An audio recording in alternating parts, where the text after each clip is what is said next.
estamos con ganas de hablar y de escucharte, Elena, acerca de este libro. Gracias. Muchísimas gracias.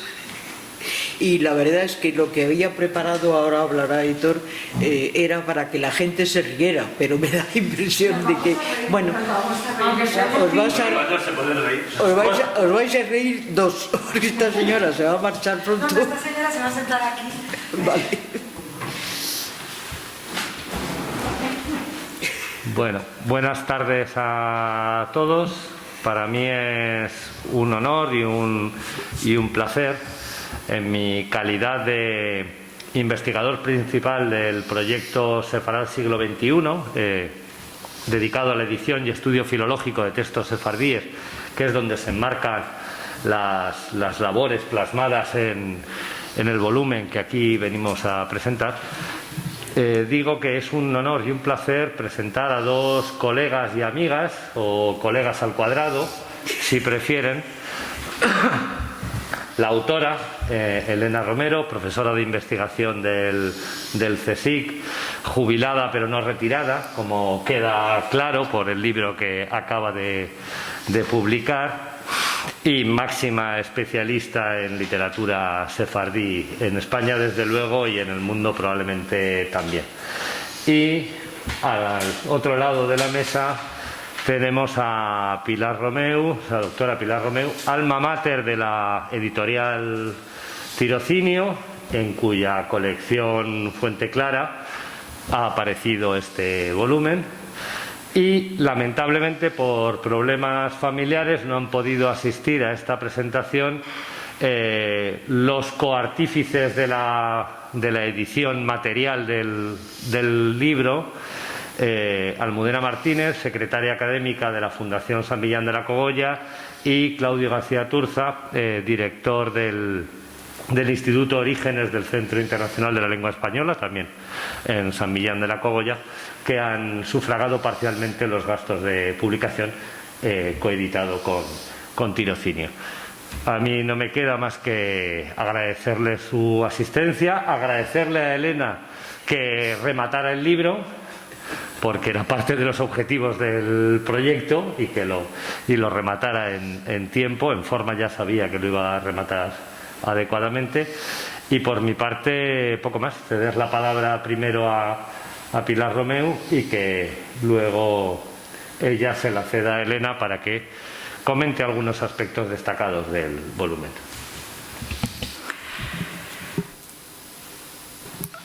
Vale, pues buenas tardes. En primer lugar, agradecer al Centro Sefarat Israel por haber organizado este encuentro. Y bueno, esta presentación del libro, que es, yo creo que mucho más que un libro, y era un reto realmente para todos, porque la editorial Tirocinio, si algo quiere, es busca la excelencia en la edición. Y aunque en este caso era fácil, porque Elena Romero es la máxima autoridad que existe en este momento en estudios sefardíes, pero el librito en cuestión tiene 600 páginas, y conseguir la excelencia en 600 páginas lleva su tiempo, ¿no? Pero creo que, bueno, lo hemos conseguido. Es un libro hermoso por fuera y muy enjundioso por dentro, porque nos da a conocer unas coplas que se cantan en Purim, que justamente va a empezar la fiesta mañana, y que culmina con una serie de trabajos que han hecho tanto Elena como su difunto esposo, que han trabajado sobre este tipo de coplas, y creo que ya esto ya constituye la cuadratura del círculo, digamos, de alguna manera, ¿no? Y bueno, y me alegro mucho. Justamente me ha sabido muy mal que no pudieran venir los coeditores de este libro, los de la Fundación San Millán de la Cogolla, porque ya no pude darles las gracias por su colaboración, ya que estábamos en plena pandemia cuando salió el libro, y ahora tampoco se lo puedo dar, o sea que me tendré que trasladar a San Millán para dárselas personalmente. Pero bueno, ya lo haremos algún día. Ahora todo se corta por razón de la pandemia, ¿no? Pues nada más, solo que nosotros estamos satisfechos de nuestro trabajo, espero que la autora también, y que ahora que nos deleite un poquito con la explicación un poquito del contenido del libro, ¿no? Gracias. Bueno, pues parece que me das la palabra, Aitor. Sí, te la tenía que dar a Pilar. Te la doy, lo que estaba viendo si estaba encendido, sí. A ver, yo creo que no hace falta que ponga el micrófono porque me oís bien, ¿no? A ver, en primer lugar, agradecimientos al Centro Sefarad por haberme invitado a presentar mi libro. Agradecimientos también a Pilar, que no solamente ha publicado el libro, sino que además, como ya he dicho varias veces, es una magnífica editora porque se lee los originales con toda minucia y corrige. Esta vez me has corregido bastantes cosas que estaban en mi original. También gracias a Aitor por sus cariñosas palabras y desde luego a los aquí presentes, porque con el Día de Perros que hace que hayáis venido os lo agradezco todavía muchísimo más. Bien, en cuanto a los que no han podido venir, la Fundación San Millán, especialmente agradecimiento a ellos porque no solamente han contribuido económicamente a la publicación de este libro junto con el proyecto de investigación que dirige Aitor en el Consejo, sino porque además en el 2019 me publicaron otro libro que era un comentario sefardí al libro bíblico de Eclesiastés, que lo publiqué en colaboración con un colega. Entonces ya son 2 veces las que han hecho ese esfuerzo económico por mí, así que agradecimiento máximo a ellos. Bien, el libro, como veis ahí detrás, se titula La Reina Esther en solfa, es decir, en canciones o en textos poéticos, y en la portada del libro dice, además de La Reina Esther en solfa, coplas sefardíes de Purim sobre el libro bíblico de Esther, edición y estudio de los textos. Bien, ¿qué es Purim? No sé si los que estáis aquí sois judíos o no judíos, pero como no voy a hacer una encuesta, entonces prefiero explicar, al menos me consta que hay por lo menos una amiga no judía, voy a explicar un poco de qué va esto de Purim y qué es lo que se celebra en esta fiesta. En la fiesta de Purim, y luego explicaré más adelante el origen del nombre, se celebra la salvación milagrosa de una matanza generalizada de judíos en la época del gran imperio persa. Es decir, no solamente Hitler, ¿verdad?, sino en otras muchas ocasiones matanzas de judíos generalizadas han sido muchas. Voy a hacer un brevísimo resumen del libro de Esther para los no judíos, que se enteren un poco de qué va esto, porque mi experiencia personal me dice que en muchísimas ocasiones los católicos no acostumbran a leer los libros bíblicos. Y les recomiendo que en el caso del libro de Esther se lo lean, porque en realidad es como una novelita de aventuras. Además es un libro corto, solamente tiene 10 capítulos y se lee con toda facilidad. Pero de todas formas voy a hacer un brevísimo resumen. Por motivos que no voy... la acción se transcurre en Susa, capital del imperio persa, en la corte del rey Jerjes, llamado en hebreo Ahasveros y en español Asuero, hacia el 485 al 465 a.C. Y el malo de la historia es Amán. Luego hablaré de este Amán. Por unos motivos que no voy a señalar, el rey Asuero, así lo llamaré en lo que voy a explicar, el rey Asuero necesita que le busquen una nueva esposa. Y de repente se enamora de Esther, judía ella, sobrina de otro judío, Mardoqueo, que que trabaja en la corte real, y el rey, nada más verla, se enamora de ella y decide nombrarla reina, emperatriz, como queráis llamar, del imperio persa. Y su tío Mardoqueo le recomienda a Esther que no descubra que es judía. Poco tiempo después, el rey Asuero eleva hasta niveles altísimos a el malvado de la historia, ese que he mencionado, que es Amán.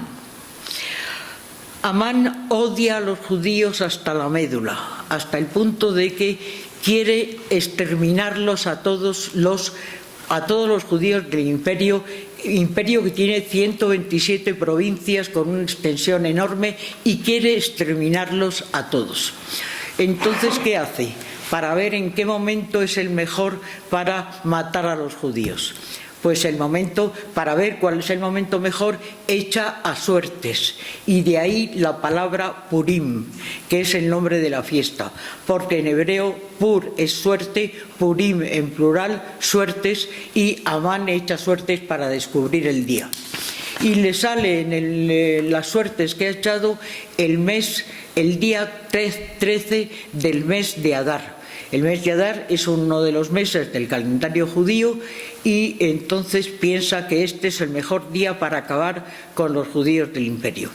Se va ante el rey, le pide permiso para hacer la matanza. El rey no le hace demasiado caso, pero le dice que sí, e inmediatamente ordena a Amán que en todo el imperio se extermine a los judíos ese día 13 de Adar. Es decir, lo que después se conmemorará en Purim todos los años, que es justamente se va a celebrar, como ha dicho Aitor, o lo has dicho tú, dentro de muy pocos días.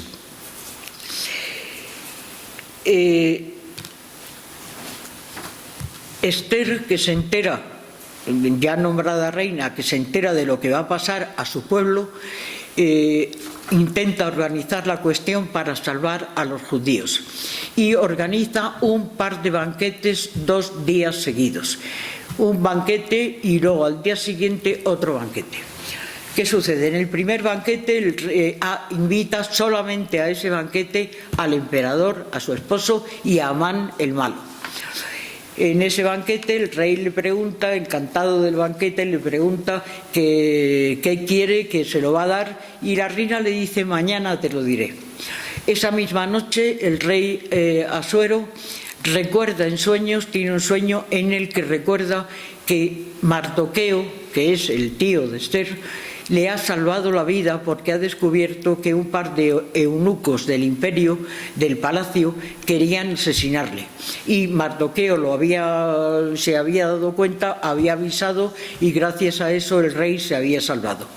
Entonces, inmediatamente al día siguiente llama a Amán y le dice, sin mencionarles nombres: oye, dime, querido amigo, ¿qué debe hacer el emperador para premiar a alguien que quiere premiar por encima de todos?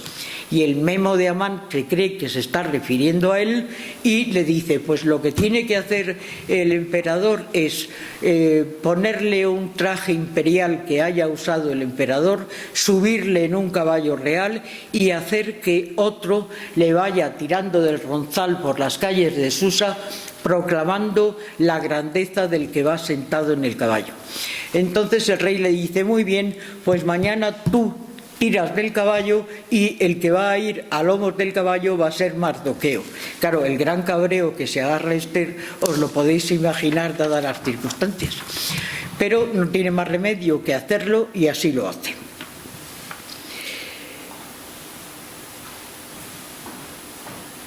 Bien, el segundo día del banquete acuden de nuevo el emperador, Esther y Amán, y de nuevo el rey le pregunta: estoy encantado, ¿con qué quieres que te premie? Le pregunta a Esther, y Esther le dice: por lo que quiero es que impidas que se mate a mi pueblo, y el culpable de la matanza es este otro invitado, Amán. El rey se agarra a un cabreo tremendo y se marcha al jardín para intentar consolarse un poco.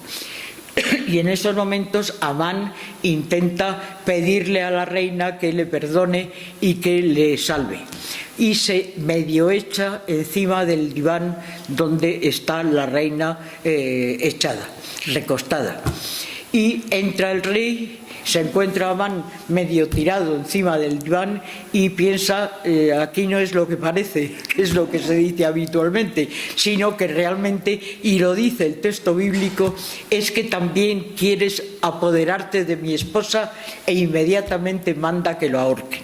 Y así suceden las cosas. Entonces Esther le pide al rey que mande emisarios por todas las provincias del imperio para que se salve a los judíos. Salen caballos por todas partes a toda velocidad y efectivamente se impide la matanza generalizada de judíos, y el día 15 de ese mes, 13 era el día de la matanza, el día 15 llega a todos los límites del imperio, con lo cual el texto bíblico concluye diciendo que se debe celebrar de generación en generación todos los años el día 15 del mes de Adar para conmemorar la salvación del pueblo judío.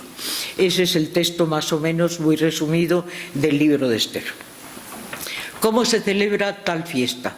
Pues es la fiesta más alegre del calendario judío.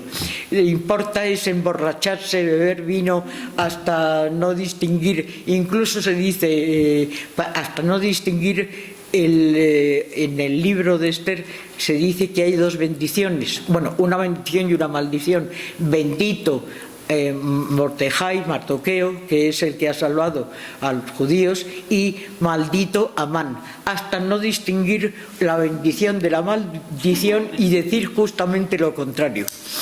También se promueven los juegos de azar de cualquier tipo con tal de gastarse pasta y apostar a lo que sea. Además, y eso es muy importante, también los disfraces de Purim.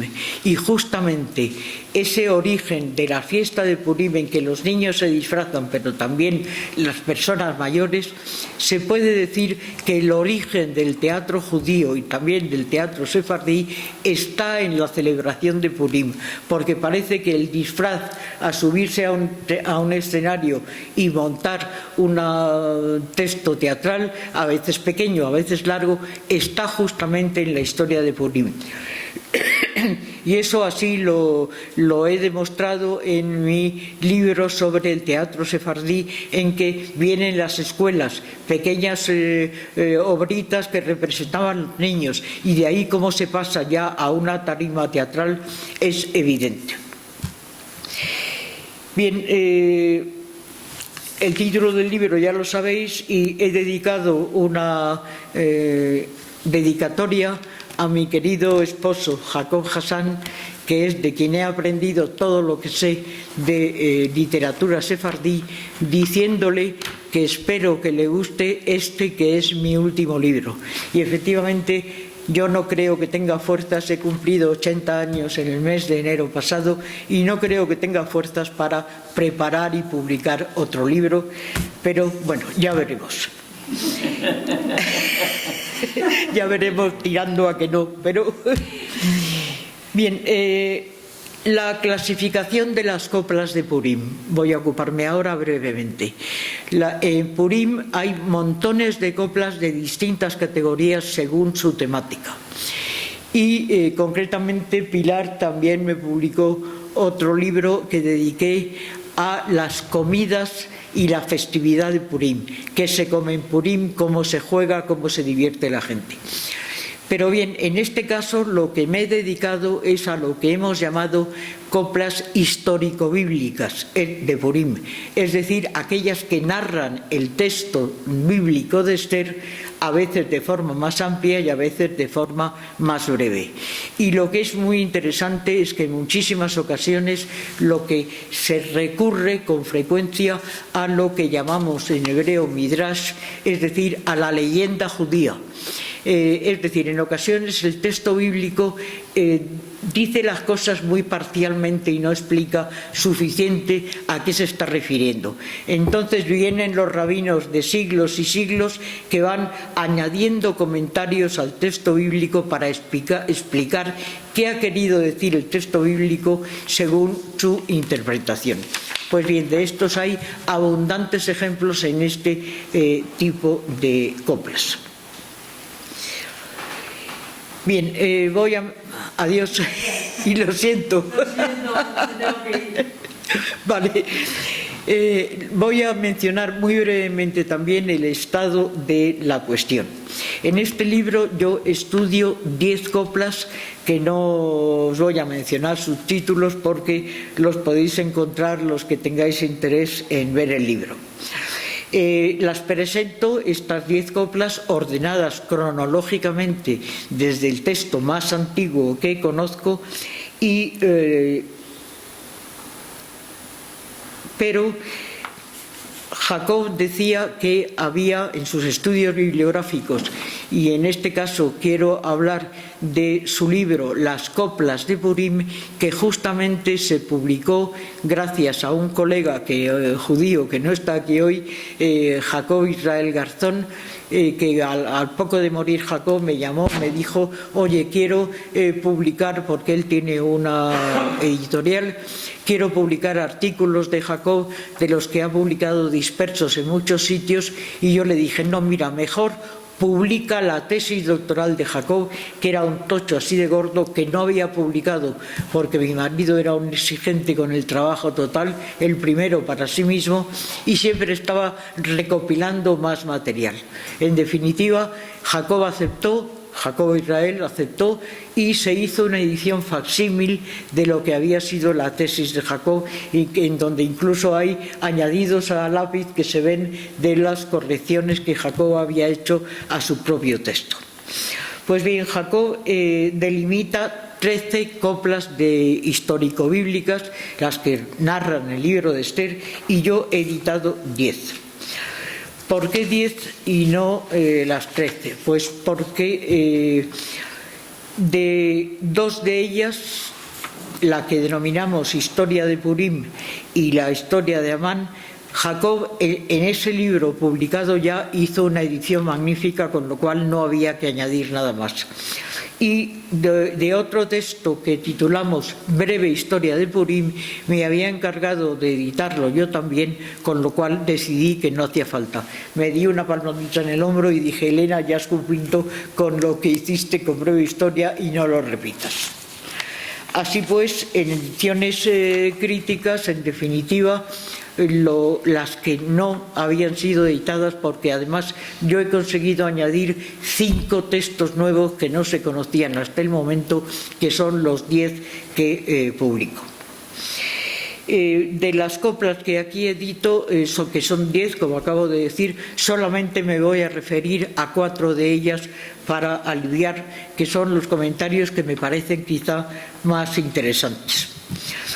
En el capítulo primero está la copla que titulo Historia de Purim, que es de contenido narrativo, siguiendo puntualmente el relato de Esther, con intercalación de abundantes motivos legendarios. Tiene la copla 127 o 134 estrofas, a veces en versiones más largas, y he distinguido 2 familias de versiones, A y B, y esto también lo tengo que explicar. En ocasiones, en una versión hay evidentemente ediciones y manuscritos, y yo anoto puntualmente a pie de página las diferencias textuales que son realmente, al menos, algo significativas. Pero hay ocasiones que las diferencias son tan grandes que no hay más remedio que editar una nueva versión. E incluso hay algún texto que tiene 4 familias de versiones. Pues bien, Hassan, en sus estudios bibliográficos, en el libro que he mencionado, recogía un total de 6 versiones primarias de ambas familias A y B. El número de versiones queda ahora ampliado a un total de 9, 3 impresas, siendo la más antigua de la familia A la publicada en Constantinopla en 1778, y de la familia B, la impresa en Liorna en 1792.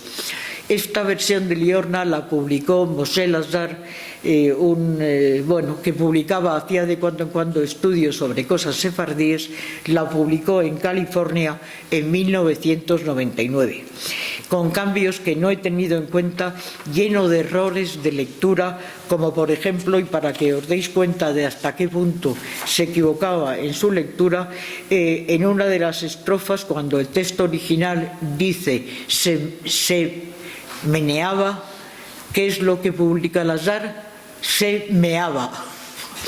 Y luego, en otra ocasión, cuando hablando de uno de los principales personajes de la historia, dice que era valiente, Lazar dice que era caliente. Claro, no tengo ni idea de si este pobre señor se dedicaba a acostarse con sus concubinas y pasarse con ellas toda la noche. Bien, en el capítulo 3 publico lo que titulo La intercesión de Esther, que es un texto narrativo, pero dada su corta extensión, el relato resulta parcial y está centrado en los episodios de la mediación de Esther ante el rey Asuero y el perverso Amán para lograr la salvación del pueblo judío. Tiene la copla 12 estrofas y se han delimitado 3 familias de versiones. Hassan, a propósito de este texto, decía que la copla está representada en 8 textos. El número de textos conocidos por Hassan queda ahora ampliado a 33 versiones. Como veis, es un cambio importante entre las que llegó a conocer Jacob y las que ahora se tienen en cuenta.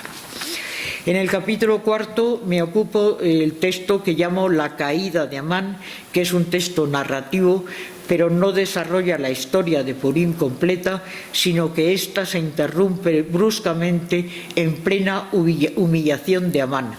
¿A qué me refiero cuando hablo de la humillación de Amán? Pues el texto bíblico simplemente dice que Amán, después de pasear a Mardoqueo por las calles de Susa, volvió a su casa Abel y Jafui Rosh. Abel es de duelo y Jafui Rosh con la cabeza cubierta. Entonces la leyenda judía viene a explicar por qué estas 2 palabras tan raras del texto bíblico. Abel solamente se dice con motivo de personas que han muerto, entonces es el duelo de una persona que ha muerto, y cubierta la cabeza, ¿por qué? Pues viene la leyenda judía y cuenta la siguiente historia, que cuando Amán iba paseando por las calles de Susa a Mardoqueo en el caballo, pasa por delante de la casa de Amán, y su hija, que está en una terraza, ve pasar, inmediatamente piensa que el que va en el caballo es su padre y el que va arrastrando el caballo es Mardoqueo. ¿Qué hace entonces? Coge un orinal lleno de mierda, de todo lo que os podáis imaginar, porque el texto de la Agadá, de la leyenda judía, orines, restos de menstruación, de todo, y lo tira encima de la cabeza del que va tirando del caballo. Cuando este asombrado Amán levanta la cabeza y su hija se da cuenta de que se lo ha echado a su padre, se tira desde la terraza y se suicida. Y por eso Amán vuelve a casa, Abel porque ha muerto su hija de duelo, y con la cabeza cubierta porque está lleno de porquería de arriba abajo. Bien, en la copla esta tiene 39 estrofas y se han delimitado 2 familias de versiones, A y B. Hassan, a propósito de caída, precisa que la copla está representada en 24 textos. Yo he llegado a reunir ahora 74 textos, lo cual quiere decir también una ampliación considerable de textos a tener en cuenta. Y en cuanto al capítulo 6, que titulo La salvación de Purim, se trata de un texto hasta ahora inédito y no conocido por la moderna erudición. La larga copla consta de 94 estrofas en la que se sigue de cerca el relato del libro de Esther con adición de muy diversos motivos legendarios. Hasta ahora solo conozco el texto por un manuscrito sin portada que al parecer es de Rodas de 1867. Bien, el libro evidentemente se completa con abundantes complementos, un amplísimo glosario, una amplísima bibliografía, índices de todo tipo, etcétera, etcétera. Y ahora, a modo de conclusión y para que os riáis un poco después de este coñazo, con perdón, bibliográfico que os he soltado, vamos a hablar de un texto curiosito. Pertenece a una versión de la caída de Amán. Este texto, la estrofa 11 del texto original, ha sido una que se ha mantenido más a lo largo de la tradición oral, es decir, que más se ha repetido porque hay montones de estrofas que, claro, la tradición oral las olvida, pero esta estrofa 11 se ha mantenido en muchísimas versiones orales. Os comento el contenido de esta copla. Amán, feliz y contento por la invitación al primer banquete, se va a su casa, se emborracha y sale a la calle. Y se encuentra a unos niños judíos y les pregunta qué han leído en la sinagoga ese día. El texto bíblico se va leyendo en la sinagoga, en la oración de la mañana, en fragmentos que no corresponden con los capítulos del texto bíblico, sino que son lo que llamamos en español perícopas y en hebreo parashá, que van delimitando la lectura del texto hebreo a lo largo de los días del año. Pues bien, les pregunta a los niños qué han leído en la sinagoga y los niños le contestan citándole el versículo de Éxodo 6:3, que justamente pertenece a la perícopa que se lee en los días próximos a Purim, en que dice Vaera el Abraham, es decir, traduciéndolo, y vi y miré y me manifesté, me mostré a Abraham. Pues bien, el texto original dice así: Kaasher, cuando se emborrachó, Amán, claro, y salió afuera, a los niños preguntó qué perashá era, es decir, qué habían leído en la sinagoga. Dijeron, Vaera el Abraham, lo que acabo de decir, me mostré, me aparecí a Abraham. Y los niños añaden, tenemos un padre Rahman, un padre compasivo, se refiere a Dios, claro, que él nos apiada y Amán lo mata. Bien, eso es lo que dice el texto original. El episodio, como he dicho, se ha mantenido en 25 versiones, en una de las cuales, grabada en Bulgaria hacia 1920, leemos lo siguiente: y Amán se emborrachó y salió afuera. A los niños preguntó qué perashá era esta. Le dijeron bueno y se la guardó. En donde no queda muy claro qué es lo que dan los niños por bueno y qué es lo que se guardó Amán. El asunto se esclarece a la vista de lo que leemos en la última estrofa de un texto grabado en Salónica en 2006, en el que leemos: y Amán se emborrachó y salió fuera. A los hijos, a los niños, preguntó, ¿la tenía buena? Le dijeron negra. Él se la cortó. A los perros la echó, los perros mascando, la mujer guayando. Guayando es decir, diciendo guay, palabra que está en el diccionario de la Academia. Guaya es lamento. En donde sí queda muy claro que lo que Amán ha preguntado a los niños es si tenía una buena picha, pero que, contrariado ante la respuesta de los niños, quienes le manifiestan que la tiene negra no es que la tuviera de color negro, sino que en judío español quiere decir mala, opta por cortársela y echárselo a los perros, lo que provoca los gritos de su esposa, que mala o buena parece que no quiere prescindir de ella. Y eso es todo. Muchas gracias por vuestra atención y a emborracharos en Purim.